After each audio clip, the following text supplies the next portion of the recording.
Je suis Mathilde Guillon et je suis Laure Bonacci et nous sommes toutes les deux vétérinaires et résidentes du Collège européen de médecine du comportement. Bienvenue sur Vétologie, le premier podcast francophone consacré à l'éthologie vétérinaire.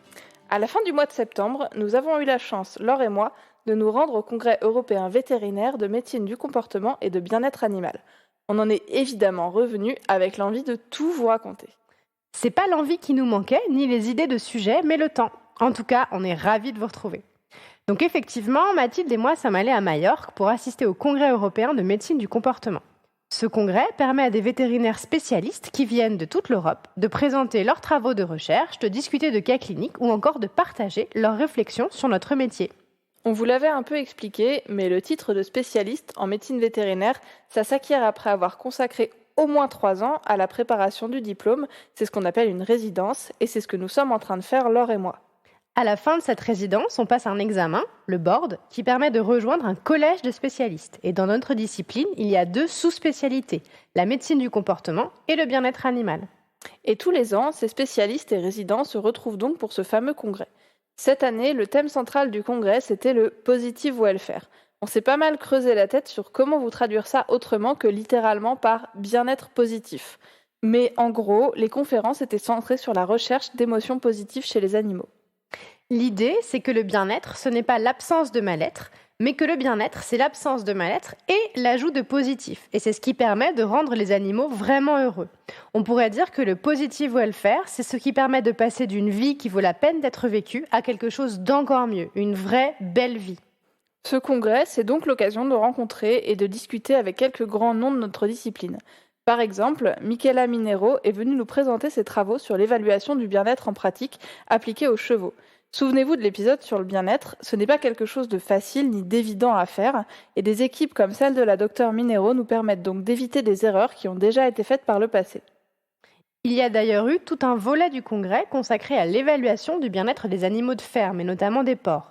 On a toujours beaucoup d'admiration pour les chercheurs qui travaillent dans ces domaines et permettent de faire évoluer petit à petit la réglementation et les pratiques en matière d'élevage. Ils font vraiment un boulot énorme pour faire évoluer les mentalités. Et ça doit même être frustrant de constater que des pratiques d'élevage persistent malgré toutes les connaissances accumulées sur les capacités cognitives et émotionnelles dans ces espèces. Je vous renvoie d'ailleurs à l'épisode de la saison 1 où l'on s'entretenait avec Plotine Jarda sur ce sujet. L'une des 3 journées de ce congrès a débuté avec une conférence du Dr Xavier Manteca sur l'amélioration du bien-être des animaux de zoo. Il y est revenu sur l'importance de l'enrichissement de l'environnement de 2 manières différentes. L'enrichissement par la nourriture et l'enrichissement social.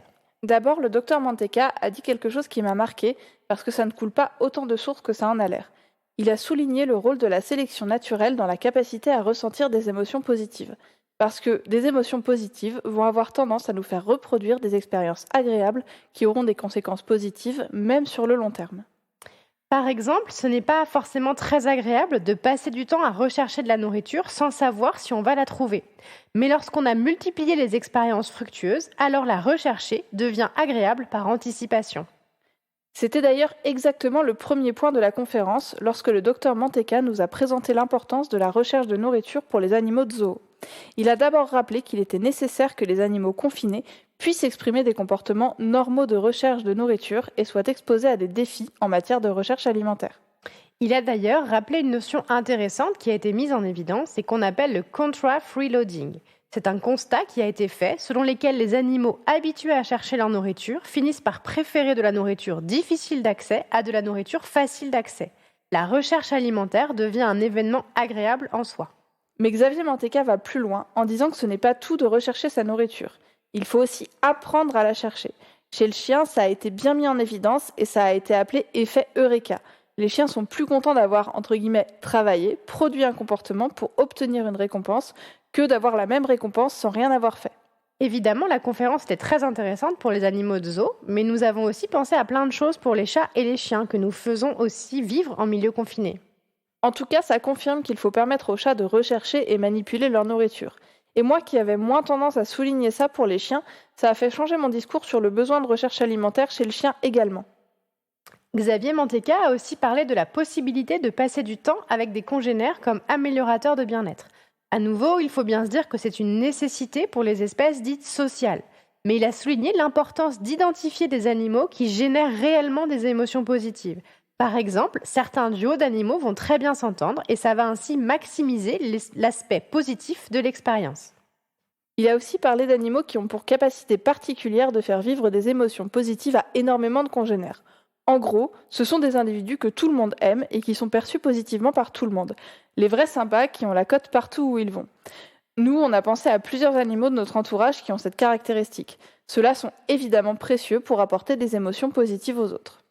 Mais il a également évoqué les espèces qui, comme les chats, ne sont pas sociales, mais par contre qui sont capables de cohabiter avec des congénères et peuvent même ressentir des émotions positives dans certaines conditions.